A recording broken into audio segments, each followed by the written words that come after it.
di kelas 11 nanti ada 3 proyek, dan ketika kelas 10 ini nanti memasuki jenjang kelas 12 akan ada 1 proyek. 7 tema yang sudah disodorkan oleh Kemendikbud harus dijalankan, dan inilah tahap yang sudah dijalankan anak-anak kelas 10 mulai dari bulan Juli hingga Oktober, pertengahan Oktober, dan ditutup oleh gelar karya. Kalau kemudian di proyek yang kedua nanti anak-anak bersilangan, jadi yang pada tema Bhinneka Tunggal Ika mengerjakan gaya hidup berkelanjutan, tema gaya hidup berkelanjutan, maka bertukar tema saja. Untuk topik saya kembalikan kepada anak-anak, kalau misalkan topiknya merasa terlalu jenuh atau bosan Bu, saya kalau dengan topik yang sama, anak-anak akan menjelajahi topik yang lain, karena Bhinneka Tunggal Ika ataupun gaya hidup berkelanjutan itu sangat luas anak-anak. Dari 6 dimensi yang ada setiap tema, anak-anak bisa mengembangkan topik yang bermacam-macam. Dan sekolah ini adalah 3 SMA yang menjalani Kumer, dan saya tahu hanya di SMA kita yang sudah menggelar karya secara terbuka seperti ini.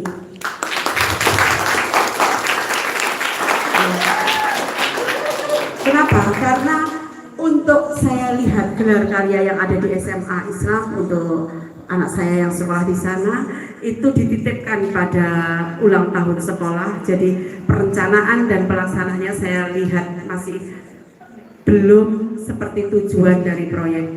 Nah, karenanya saya mengapresiasi kalian bisa menjalankan, dan kalian perlu ketahui bahwa grupnya di MKKS atau grup di kalangan Bapak Ibu pengawas untuk cabang pendidikan di cabang dinas itu sudah mengetahui bahwa sekolah kita akan mengadakan gelar karya.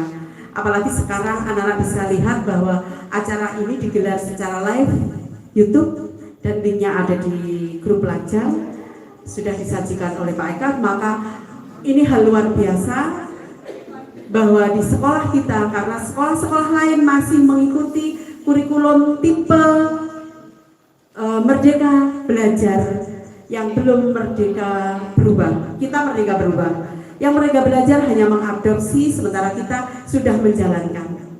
Meskipun dulu iming-imingnya itu anak-anak bahwa modul ataupun perangkatnya itu akan disediakan oleh Kemendikbud. Kenyataannya Bapak Ibu guru harus mencari sendiri, baik itu dari YouTube ataupun dari Google. Jadi kita mencari sendiri bagaimana kurikulum ini harus dijalankan. Berikutnya anak-anak, untuk tujuannya, karena ini pengganti dari pendidikan karakter, penguatan pendidikan karakter, maka jangan sampai berubah arah. Proyek ini tidak boleh berubah arah. Kalau sekolah lain cara dia mengadopsi atau memikirkan atau mengimitkan bahwa proyek ini harus wujudnya adalah produk yang konkret, artinya sebuah benda, maka saya tidak.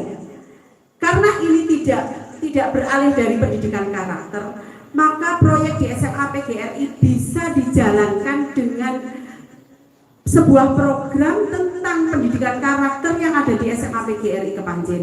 Jadi tidak harus membuat sesuatu yang bisa dilihat, oh ini loh sebuah benda, tidak begitu. Tapi harus mampu dilihat secara perubahan karakter dari anak-anak. Contoh misalkan ketika topik pada kelompok 1 yaitu pengelolaan ibadah di SMA PGRI Kepanjen, maka produk-produknya adalah sangat luar biasa. Apa itu? Tentang jadwal sholat duhur, ini termasuk dalam kategori ibadah rutin. Kemudian ada ibadah mingguan, yaitu pengelolaan jadwal ibadah istighosah di SMA PGRI Kepanjen setelah upacara bendera dilakukan.